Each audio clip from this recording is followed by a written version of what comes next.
The heart is a beating muscle that pumps oxygen and nutrient-rich blood throughout the body. Each beat is stimulated by electrical signals that pass through the heart muscle or myocardium. In order to examine the function of the heart, a doctor may perform a test called an electrocardiogram or ECG, also referred to as an EKG. During this test, electrodes are placed on the chest and recordings are then made of the heart's electrical signals. Sometimes the electrodes are also placed on the arms and legs.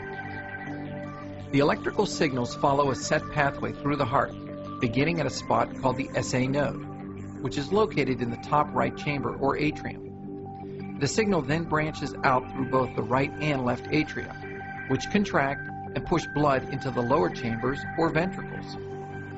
The electrical signal also passes into the ventricles via the AV node and then travels down the tissue that separates these two lower chambers. Finally, the signal travels back up the ventricles, which contract and pump blood to the lungs and body. Variations from the normal electrical pattern may indicate damage to the heart due to a heart attack or heart disease.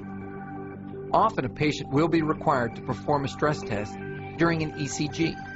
A stress test usually involves walking or running on a treadmill at progressively increasing intensities while recording an ECG. This test allows the doctor to examine the heart's electrical activity during the stress of exercise.